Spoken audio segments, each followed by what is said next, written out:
Retrouvez C'est la Tech bébé avec le Crédit Agricole Alpes-Provence. Votre programme C'est la Tech bébé avec la métropole Aix-Marseille-Provence, élue capitale européenne de l'innovation 2022.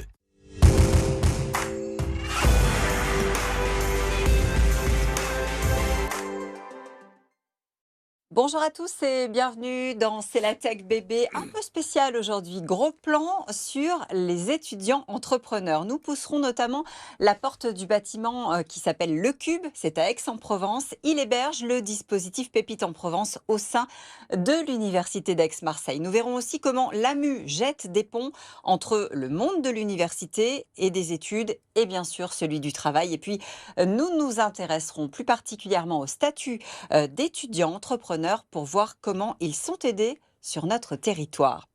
Je vous le disais, c'est un numéro un petit peu spécial qu'on vous propose aujourd'hui, tout simplement parce que c'est aux futurs entrepreneurs qu'on va s'intéresser. Et cela directement sur les bancs de la fac, car c'est là qu'ils se trouvent parfois, de plus en plus d'ailleurs. Bonjour Mathieu Sommek. Bonjour Raphaël. Vice-président de la French Tech Aix-Marseille. Il existe, je crois, un statut des étudiants entrepreneurs. Depuis quand et pourquoi est-ce qu'on l'a créé ? Alors exactement, il existe depuis 10 ans, on fête les 10 ans cette année, donc créé en 2014. Et ça permet à un étudiant qui a envie de développer son projet entrepreneurial de coordonner ça avec son cursus universitaire. Et donc ça présente l'avantage de pouvoir combiner les deux. Est-ce qu'on sait combien il y a d'étudiants entrepreneurs en France et est-ce qu'on sait aussi les compter chez nous sur le territoire ? Ce dispositif, il a bénéficié à 35 000 étudiants depuis sa création. C'est en 2022-2023 à peu près 6 000 étudiants qui en bénéficient, sachant que il y a aussi des entrepreneurs qui ne bénéficient pas de ce statut tout en étant étudiants. Alors j'imagine qu'il y a des dispositifs évidemment pour les aider à accélérer, les soutenir aussi ? Tout à fait. On a notamment le dispositif Pépite qui permet de bénéficier d'un accompagnement approfondi, qui existe notamment sur notre territoire avec Pépite Provence, qui est un consortium qui est porté par Aix-Marseille Université et qui a accompagné en 2023 138 étudiants sur notre territoire. Pépite, on va peut-être le préciser, c'est pôle étudiant pour l'innovation, le transfert et l'entrepreneuriat. C'est bien spécifique. Exactement. On va encore plus loin qu'avec le statut d'étudiant entrepreneur. On crée un cadre très particulier pour accompagner les étudiants entrepreneurs dans leurs projets et dans le cadre de leurs études. Et je crois qu'au sein de Pépite Provence, il y a déjà pas mal de réussites. On en a reçu quelques-unes sur le plateau. Je me rappelle par exemple de Check. Check, donc le CEO Antoine Fert a créé en 2023 une start-up qui voulait transformer la façon dont on fait l'inspection des voitures avec de l'intelligence artificielle au cœur du projet. Et puis TechShelf qui est du côté de Fuveau, je crois. Eux, ils ont développé une étagère connectée qui rend les surfaces de vente beaucoup plus intelligentes. On ne va pas tous les citer, mais un petit dernier peut-être, Itimedix. Exactement, d'autant plus qu'il me tient tout particulièrement à cœur. Thomas Coudray a fondé une start-up à Méreuil. Il s'est spécialisé sur le sujet de la santé et il veut améliorer la façon dont l'information circule entre le patient et le corps médical. Alors, voyons justement, si vous le voulez bien, comment ça fonctionne. Marine Bossy est allée au Cube. C'est un peu le centre névralgique de l'AMU pour les étudiants entrepreneurs, là où ils se donnent rendez-vous pour imaginer la suite. Dans cet espace de coworking, étudier et entreprendre, c'est possible. Pépite Provence a mis en place 3 parcours destinés aux étudiants entrepreneurs pour les former et les accompagner dans la création de leur entreprise. On est dans la logique de transmission des outils de la création reprise d'entreprise et en plus de ces connaissances que l'on transmet, l'étudiant est accompagné par des professionnels tout au long donc, du cursus. Cours, création d'un réseau, accompagnement individuel ou encore challenge collectif, ces jeunes étudiants découvrent le monde de l'entrepreneuriat. Un projet de reprise d'entreprise et développement. Grâce à Pépite, on a des cours de business model, de ingénierie financière pour voir comment se financer, où trouver les financements. Pépite, c'est hyper important déjà de découvrir l'écosystème. Ça, c'est un truc qui est super cool. À travers les cours, on arrive à voir quels sont les différents acteurs. Et après, sur les contacts avec les étudiants, donc c'est-à-dire des personnes qui après vont suivre aussi un peu le même parcours que nous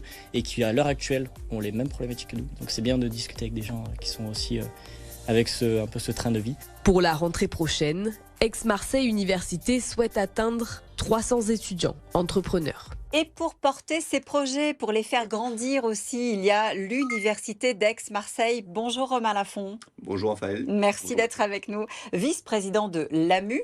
C'est devenu, dites-moi, un besoin grandissant pour les étudiants de créer, d'imaginer, dès les bancs de l'université, ce qu'ils vont faire après, d'imaginer leur métier en fait. Tout à fait. À l'Aix-Marseille Université, on a pris conscience assez tôt que l'esprit d'entreprendre, cette envie d'aller plus loin, de créer sa carrière et son insertion professionnelle, était une vraie compétence à part entière.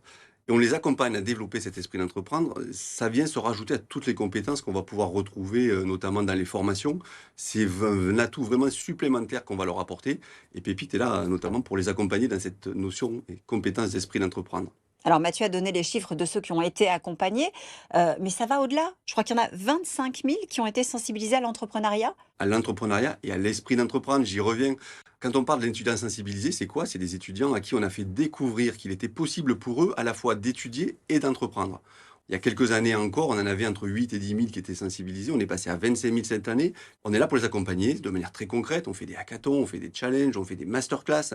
Étudier et entreprendre, c'est possible. 15 entreprises créées par an, c'est une moyenne? Alors, c'est une moyenne.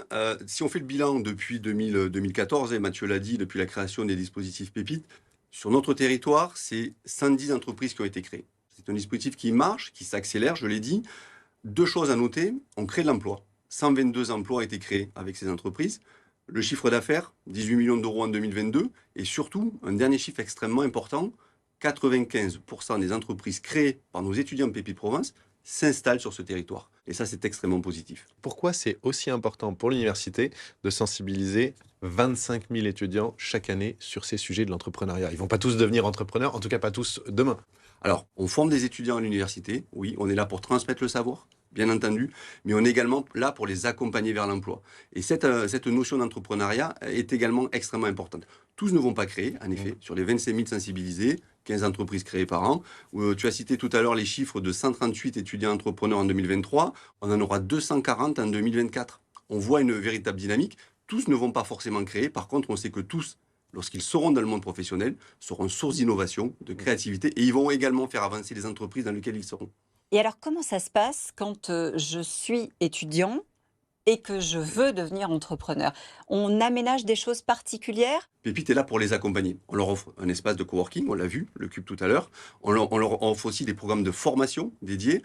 On a des cours supplémentaires, plutôt le samedi matin. Donc c'est souvent des activités qui viennent en complément de leur formation. On aménage et surtout du tutorat, du mentorat. Ils sont coachés, accompagnés par des tuteurs académiques, mais également des tuteurs du monde professionnel. On vient vraiment les accompagner au quotidien. Est-ce qu'il y a un lien entre les sociétés qui montent et leur domaine de formation universitaire? Est-ce que c'est un impératif pour pouvoir bénéficier du programme Pépite? Et est-ce qu'il y a une spécificité sur notre territoire ici par rapport au national?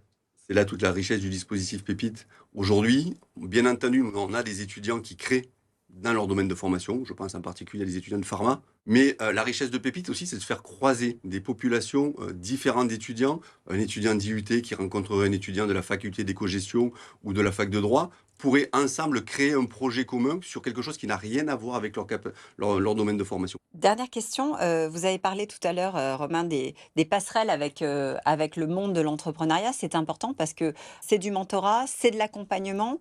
Ça peut déboucher aussi sur des projets mixtes? Alors, ça peut déboucher sur du partenariat, ça peut aussi déboucher pour les étudiants qui ne créent pas de suite, justement, leur entreprise, peut-être de travailler avec cette entreprise, et puis de développer des projets en interne à l'entreprise. Donc, ça fait partie de la stratégie globale de l'université, de rapprocher le monde de la recherche, de l'enseignement, bien entendu, du monde des entreprises, pour toujours mieux répondre à ces besoins.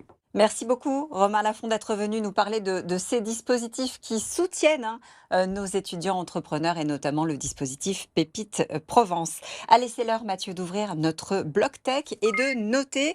D'abord, je crois, un appel à projet sur un sujet majeur. Dépêchez-vous, vous avez encore jusqu'au 23 février pour concourir au challenge Innove Provence Eau. La métropole souhaite soutenir les initiatives qui visent à créer des oasis urbains pour mieux vivre. Et donc, c'est sur le sujet de l'eau et jusqu'au 23 février. On parlait des étudiants, justement. Je crois que c'est à eux que s'adresse le Next Startupper Challenge. Oui, et là, il faut s'inscrire avant le 11 mars. C'est un événement qui prend place dans le cadre de Vivatech. Donc, c'est une super visibilité pour son projet. Donc, on retient le 11 mars. Et puis, si vous êtes encore plus jeune, et oui, parce qu'on peut avoir envie de devenir entrepreneur quand on est au collège ou au lycée, il y a les Girls Tech Day. Pour vous, mesdemoiselles, bien sûr, c'est quand et où, Mathieu? C'est le 9 mars, ça se tient à l'école de la plateforme à Marseille et c'est l'occasion pour les collégiennes et les lycéennes de découvrir les métiers de demain de façon ludique en échangeant avec des entrepreneurs. Et puis une nouveauté qu'on doit, je crois, au cluster maritime français, le premier index des meilleures startups du secteur, et c'est évidemment bon pour notre territoire. Il y a 35 startups à l'échelle française qui sont identifiées dedans et il y en a 4 qui sont sur notre territoire. On va les citer: Sirocco, Secure, Planktovi et Neptech, qui est pas très loin d'ici.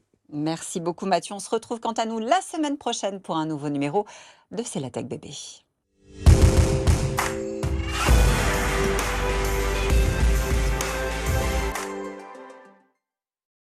C'était votre programme C'est la Tech Bébé avec la métropole Aix-Marseille-Provence, le territoire de la diversité innovante. C'était C'est la Tech Bébé avec le Crédit Agricole Alpes-Provence.